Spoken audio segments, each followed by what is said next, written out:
Quand Annie Tchele parle de Blé Goudé, ce n'est pas un simple témoignage, c'est l'histoire d'un combat, d'un sacrifice et d'une fidélité sans faille. De la lutte patriotique aux années de prison aux côtés de Laurent Gbagbo, elle révèle enfin ce que personne n'avait osé dire. Préparez-vous, l'émotion et la vérité sont au rendez-vous. Abonnez-vous, likez et partagez. Monsieur Demba, qui était sur, je pense que c'est lui, il était sur le plateau de nos confrères hier justement, il est revenu sur un fait qui a aiguisé ma curiosité en fait. Il disait à un moment donné que lorsque M. Charles Blé Goudé était transféré à la haie, il a trouvé un Laurent Gbagbo triste. Pour vous qui étiez dans ce giron-là, comment est-ce que vous interprétez cette expression quand il dit que M. Laurent Gbagbo était triste? On dit ton fils vient en prison pour faire la prison avec toi, mais le président est triste. Mais comment est-ce qu'on explique cela? Mais j'ai noté tout ça, tout ce qu'il a dit. M. Demba Traoré, il a menti. Je le dis clairement, il a menti. Mais ça faisait partie du narratif qu'ils ont monté. À savoir que si Charles Blé Goudé va à la CPI, c'est pour témoigner contre le président Gbagbo. Mais à quel moment... Mais quand vous dites le 11, c'est qui? Mais c'est tout le conglomérat dont Charles Blé Goudé a parlé. Ils sont nombreux. Hein. Vous savez qu'à la CPI, Charles Blé Goudé faisait donc, par exemple, à manger. Ils venaient, ils mangeaient eux tous. Et puis, ils se mettaient dans un petit salon à côté. Pendant ce temps, ils débarrassaient, ils lavaient les assiettes. Mais pendant ce temps-là, ils étaient à côté, en train de monter l'opération en bas de construire Charles Blé Goudé. Ça a été monté dans la CPI. Depuis la CPI? Depuis la CPI. Tout ça a été monté. Donc, c'est pas vrai. À la CPI, Charles Blé Goudé a été, comment dire, il a été l'avocat du président Gbagbo. Quand il est arrivé, on a pris soin qu'il ne se voit pas.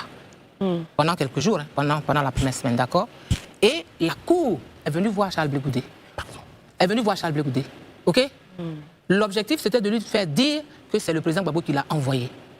Il leur a demandé, est-ce que je suis témoin ou je suis co-accusé? On dit, tu es témoin. Il dit, OK, donc on va se voir à la Cour. Charles Blé Goudé, à la CPI, je le dis droit dans cette caméra aux Ivoiriens, Charles Blé Goudé a sauvé le président Gbagbo à la CPI. Comment cela? Il l'a sauvé parce qu'il aurait fallu qu'il dise simplement que oui, c'est le président Gbagbo qui m'a envoyé. Il prenait 50 ans comme Charles Taylor. Mais je lui dis que Charles Blé Goudé a fait débarquer un de ses avocats parce qu'à la vérité...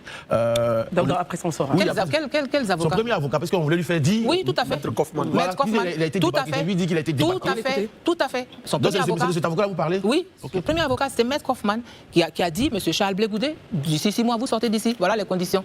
Il l'a renvoyé et puis il a pris des avocats, des jeunes avocats ivoiriens, Maître Ndri, Zoku, Bougnon. Donc Charles Blé Goudé, je le répète, a sauvé le président Gbagbo à la CPI. Et ça, si les gens ne le reconnaissent pas, on a un sérieux problème. Ce que je peux dire en ce qui concerne, vous avez parlé d'un Congolais qui faisait à manger au président Gbagbo, les propos du président. Germain Katanga. Germain Katanga, mais Germain Katanga, c'était avant que Charles Blé Goudé n'arrive. Très bien. Et le président Gbagbo mangeait des chikwang et tout ça. Quand Charles Blé Goudé est venu, il a fait 3 jours de grève de la faim à la CPI pour exiger qu'il y ait des mets ivoiriens. C'est Charles Blé Goudé qui fait donc les 3 jours de grève. Oui, pour exiger que la CPI mette sur sa liste de marché des mets ivoiriens. Pour que le président Gbagbo puisse bien manger. Et c'est comme ça que la CPI, tu fais 3 jours de grève, tu es un prisonnier international, ça ne va pas. Donc ils ont accédé à ce vœu-là. Mais il a fait 3 jours de grève pour ça. Donc à partir de là, c'est lui qui a fait la cuisine tout le temps. Mais je veux dire, faire la cuisine, c'est pas important, c'est normal. Il a fait la cuisine pas seulement pour le président Gbagbo, pour tous ceux qui allaient là-bas. Nous tous, on allait à 9h, à 16h45, c'était fermé. Nous tous, on sortait. C'est lui qui faisait à manger. C'est pas... Je veux dire que tout ça, c'est vraiment... Je dis encore que c'est gênant, c'est choquant, c'est pas beau, c'est laid, tout ce qui se passe. Et moi, ce soir, je voulais dire ici que... Je ne sais pas à quel moment, je dis encore, à quel moment on perd son humanité. À quel moment on décide que quelqu'un doit être traqué comme ça. À quel moment on décide que quelqu'un qui a souffert, autant souffert que... Il n'y a pas quelqu'un qui a souffert avec, plus que Charles Blé Goudé. Annie Tchele, vous restez... Moi, je vais parler de... Je pense que c'est malheureux, évidemment. Et particulièrement en ce qui concerne Charles Blé Goudé. Je veux revenir là, sur Charles Blé Goudé. Allez-y. Je veux dire que dans toute cette galaxie, tous ces gens qui étaient autour du président Gbagbo, Charles Blé Goudé est celui qui a payé le prix le plus fort.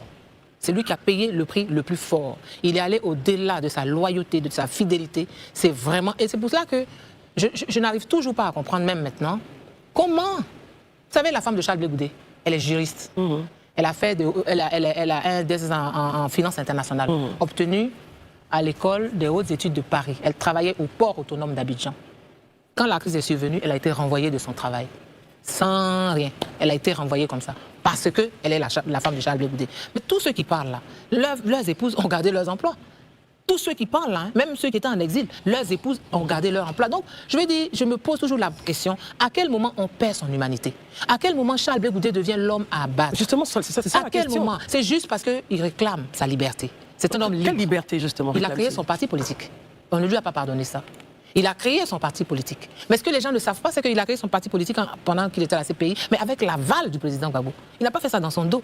Donc, je veux dire, il faut voir la vie de cet homme qui est atteint dans sa dignité, qui est atteint dans son humanité, qui est atteint dans tout ce qu'il croyait donner, et puis qu'on lui nie cela. Et ça fait très mal. Marius? Vous avez fréquenté Charles Blé Goudé pendant 23 ans. Vous l'avez fréquenté au moment où il était aux côtés du président Laurent Gbagbo dans l'exercice du pouvoir d'État. Vous l'avez fréquenté au moment où il séjournait à la CPI. Et depuis sa sortie de prison, vous continuez de le fréquenter.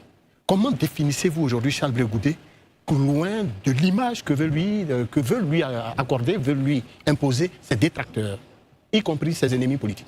Quelle est l'image réelle que vous voulez expliquer aux Ivoiriens de votre jeune frère, celui que vous appelez affectueusement votre jeune frère que votre mère ne vous a pas donné? Merci. J'aime beaucoup cette question. Charles Blé Goudé, depuis que moi je le connais, c'est quelqu'un qui est constant. C'est quelqu'un qui est droit. Mais c'est surtout quelqu'un qui est humain. Charles Blé Goudé s'est demandé pardon quand il a tort. Parfois même il n'a pas tort, mais il demande pardon. Juste parce qu'il veut aplanir les choses. C'est quelqu'un qui est loyal.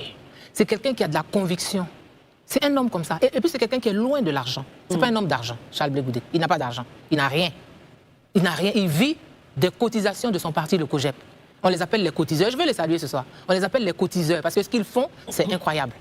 Quand Charles Blé Goudé rentrait en novembre 2022, ils ont dit qu'il faut qu'ils refusent le billet de la CPI.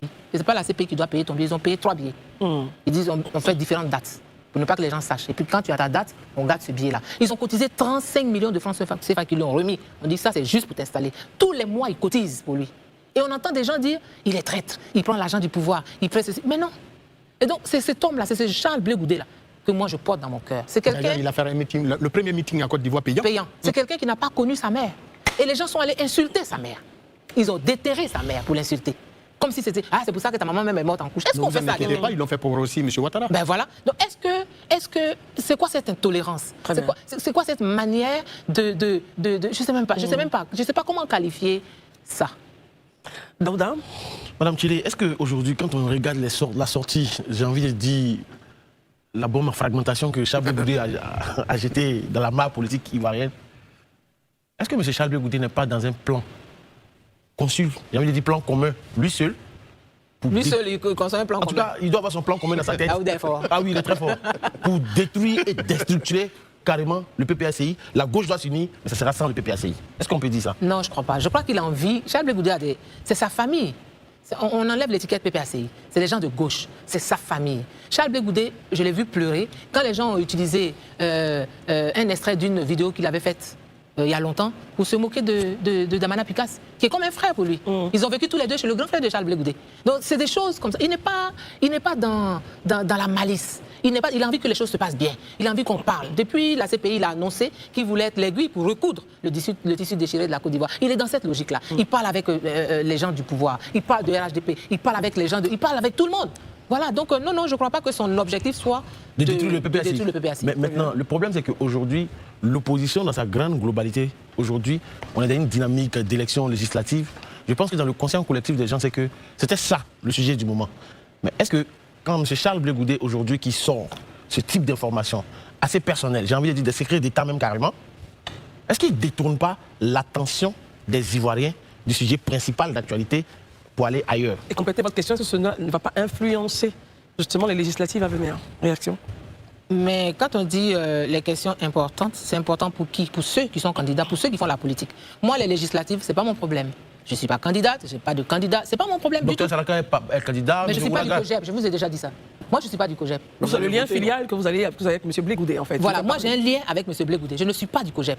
Ça doit être clair. Maintenant, pourquoi il dit maintenant? Mais parce que il y a un moment où tu en as, c'est trop. Ceux qui disent trop, c'est trop. Mais c'était trop, c'est trop.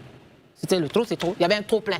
Donc il fallait que ça sorte. Donc il n'a pas réfléchi. Il n'a pas calculé à oui, je vais bousiller les législatives. Non, c'est pas ça. Il y avait quelque chose qui devait se. Vous savez, la pire des complicités, c'est le silence. Le silence, c'est la pire des complicités. Il y a des gens qui savaient. Konaté Navigué qui est sorti, qui a parlé, mais il savait tout ça. Mais il n'a jamais levé le petit doigt quand on traînait Charles Blé Goudé dans la boue. Pourtant, ils se parlent, ils se voient. Je vous dis, ils se parlent, ils se voient, ils échangent. Mais il n'a jamais levé le petit doigt.